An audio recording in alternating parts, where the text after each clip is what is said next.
Kamu itu sekali-kali mikir, kenapa saya ini diberi nama Allah Muhammad? Ini hadis sahih di Bukhari, ada di Kitabul Adab. Banyak lah teks ini. Kenapa ya Rasulullah? Allah itu senang bingung orang kafir, kata Rasulullah.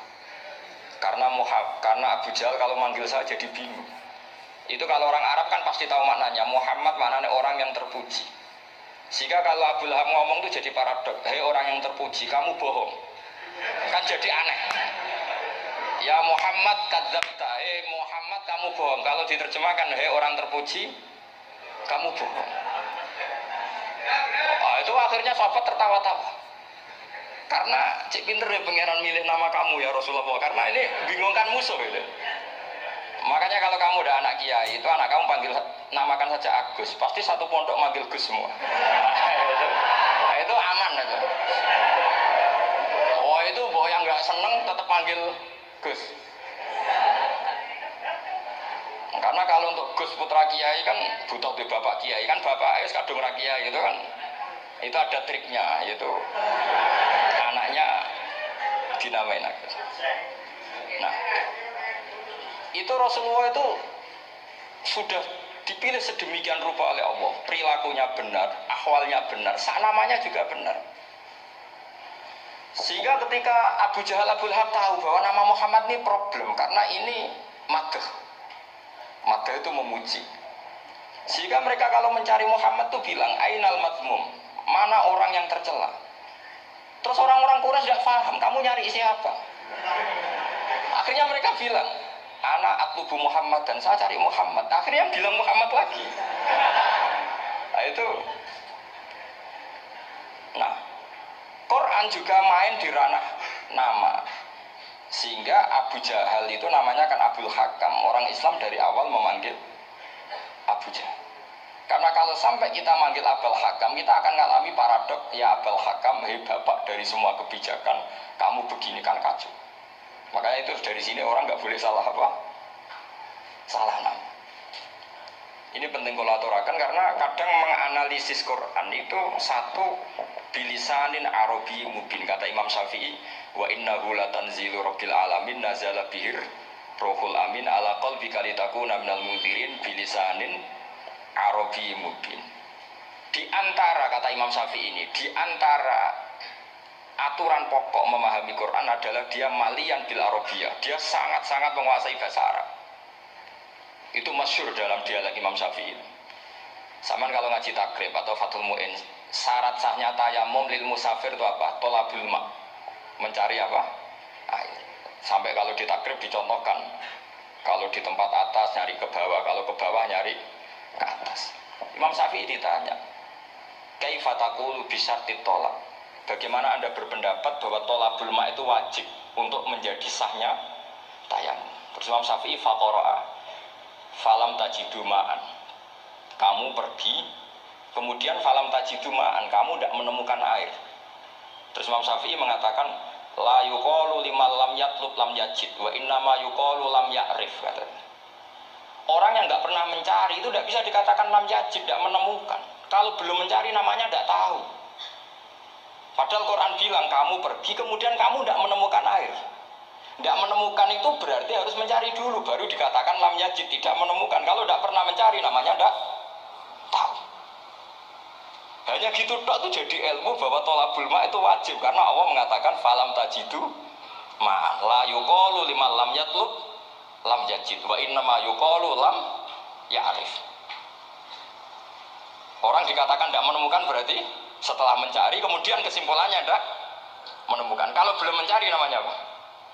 Tidak tahu. Nah, dari sini Imam Syafi'i istidlal wajib tolabul ma. Ini namanya malian bil Arabiyah. Dia menguasai bahasa Arab. Begitu juga ulama-ulama sufi. Itu ada cerita Bayazid Al-Bustami, itu ada muridnya baca ayat wasiqal ladzina taqaw rabbahum ilal jannati zumara. Orang-orang takwa itu digiring menuju surga. Itu dia nangis. Muridnya kaget. Ini guru saya tidak benar, ini ada cerita surga, tapi dia malah nangis karena ayatnya itu digiring. Terus kata Abu Yazid, mereka itu di mana saja, masa ke surga butuh digiring? Ke surga itu kan nikmat, ngapain butuh dikirim? Saya tidak mau, kata dia. Abu Yahya itu gak mau dikirim ke surga, itu gak mau. Muridnya kan apa kaget, memangnya mau neraka kan gitu pikirannya itu. Ternyata beliau jawabnya sederhana. Saya pas itu sudah dekat sama Allah sehingga tidak perlu dikirim. Kemudian saya sudah panitia kiamat pas itu, jadi nggak perlu dikirim.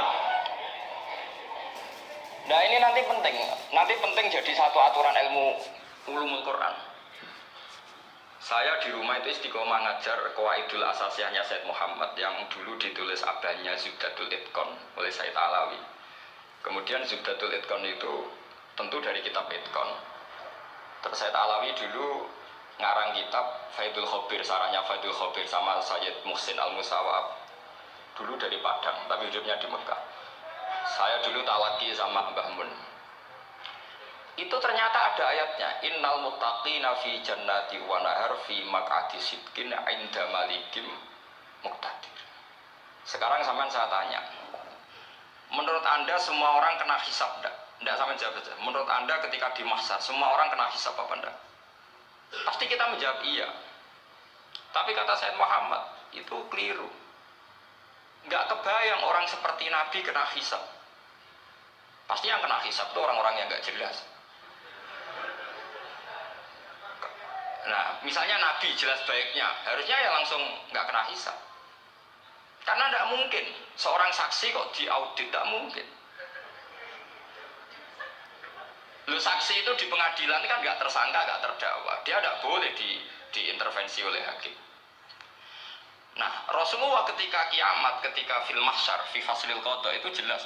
Fa kaifa idza ji'na min kulli ummatin bisyahidi wa ji'na bika ala haula'i syahida. Rasulullah sudah dekat tahu pas mahsyar itu ada Allah, ada Rasulullah, ada Jibril. Kemudian Nabi itu mengidentifikasi. Ditanya sama Allah, bener mat ini umatmu? Ya, niki umatmu ya. Kalau yang enggak jelas ya Nabi lama jawabnya. Makanya kamu jangan jadi orang enggak jelas. Nah, itu kalau sekali enggak jelas itu Nabi lama sekali jawab. Nah, artinya begini, yang kena hisab itu meskipun kata Said Muhammad, meskipun Dhahirul Quran itu menetapkan asbata umumal hisab, tapi zahirnya Quran yang sama juga menafikan hisab. Itu karena nggak mungkin, nggak kebayang kita malaikat berani menghisab afdalul khalqi. Sama bisa bayangkan malaikat mengaudit Rasulullah SAW. Ahabbal khalqi ilallah, kebencil apa mencet ya. Wong sejajar Allah kabeh dinten audit sudah indah. Fa kaifa idza ji'na min kulli ummatin bisyahidi wa ji'na bika ala haula'i syahida. Lalu mungkar nakir juga sama. Sampean bisa bayangkan mungkar nakir tanya Nabi Muhammad. Tesnya susah. Karena kalau Rasulullah terus ditanya, "Wa man nabiyuka?" Wah, itu kan bisa kiamat itu.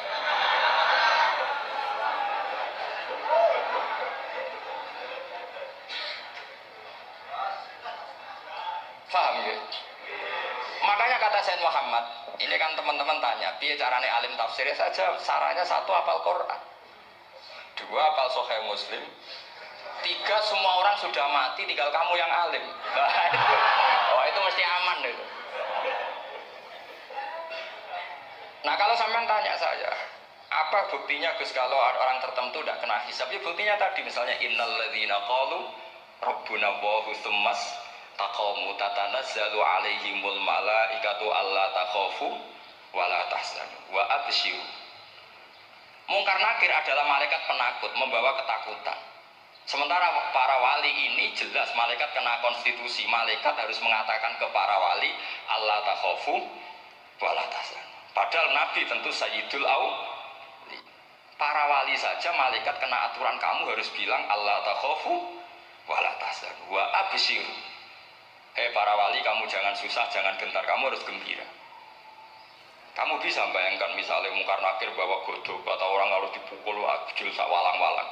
Kemudian kamu bayangkan si Abdul Qadir ngalami itu, Abdul Hasan Asadali ngalami itu, Abu Yazid Al-Bustami. Kalau itu ngalami gitu semua, ngapain kita jadikan mursyid?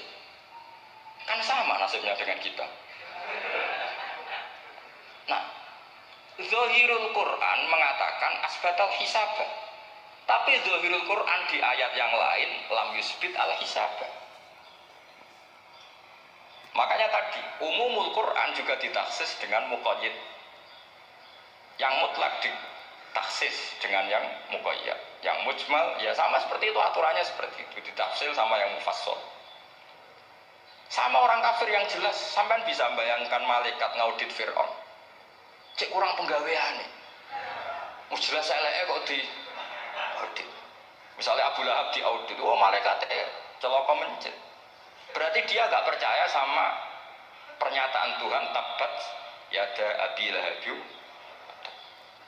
Malaikat kok ngaudit Abu Lahab. Mungkin Gusti kula ceki. Nak menawa wonten api. Lha ki ora tau ngaji Quran tapi wong ayate tabat yada kok jadi cek.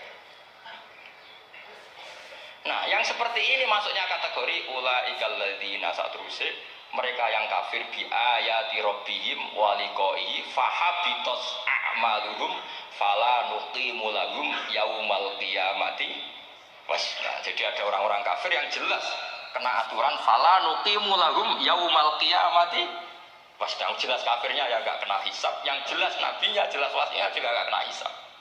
Yang kena kita di tengah-tengah. Tapi ilmu itu ikut mainstream karena semua orang bilang ada hisab ya kita ikut-ikutan bilang, ya sudah gitu saja. Tapi kalau aslinya ya rapati percaya. Umumnya uang gerono mati ditalkin ya kita melok-melokan nalkin. Tapi kalau kadang ya gak kebayang. Piye nak wali-wali ditalkin. Makanya ada di dunia wali itu ada cerita Rabi'ah Adawiyah, itu termasuk keramat beliau itu. Kali Imam Sibawa kan dalam cerita wali kan ditanya marroh buka ngapunten niku man mausul napa istifham. Wah itu malaikatnya ada pernah khataman alfiyah kan repot kan.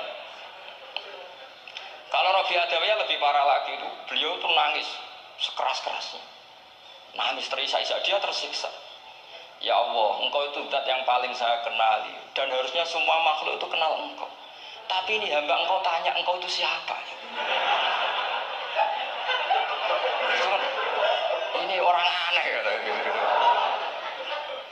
Karena Allah itu adharul dzahir, kata sampai Imam Sibawai misalkan a'raful ma'arif. Jadi wong ora roh Allah wis geblek tenan dari Imam Sibawai. Imam Sibawai kan atas nama dia pakar nahwu pertama mengatakan domir paling ma'rifat di antara 6 isim ma'rifat paling ma'rifat itu domir. Tapi meskipun gitu a'raful ma'arif Allah. Yang paling ma'rifat dari sekian isim ma'rifat itu Allah. Artinya satu nama yang orang harus kenal semua. Makanya di antara keramat beliau ketika ditanya, wong kok ora tau ngaji fikih ben ngaji nahwu, gak tahu dia ngaji carane sesuci, carane iddah, atau gak tahu ngaji nahwu. Terus dia tanya, bima fa'ala rabbuka. Lalu Allah memperlakukan kamu gimana? Terus kata Imam Sibawai, ghafaroli, Allah mengampuni saya karena saya orang yang mengatakan Allahu a'raful ma'arif. Ini penting kalau aturakan. Jadi makanya kalau sampean tanya caranya ilmu alim gimana? Ya satu tadi, kalau sampean masih banyak orang hidup, syaratnya kamu harus hafal Quran, hafal hadis, hafal sekian ribu hadis, hafal sekian ulumul Quran. Itu kalau masih banyak orang hidup. Kalau sudah kamu sendiri hidup, ya sudah. Pokoknya isokulu ya salim sendiri kan nggak ada saingannya itu. Makanya kata Said Muhammad, beliau mengatakan, kita meyakini umum al-hisab yang berdasar zahiril Quran, kita menafikan umum al-hisab bahwa hisab hanya yahtassul li qaumin duna qaumin juga berdasar zahiril Quran. Kita percaya semua mayat ditanya mungkar nakir ya berdasar zahiril ahadis. Kita tidak mengumumkan teks ini juga berdasar zahiril ahadis. Karena malaikat mungkar nakir juga malaikat. Berarti dia kena aturan kalau ketemu para wali Allah takhafu wala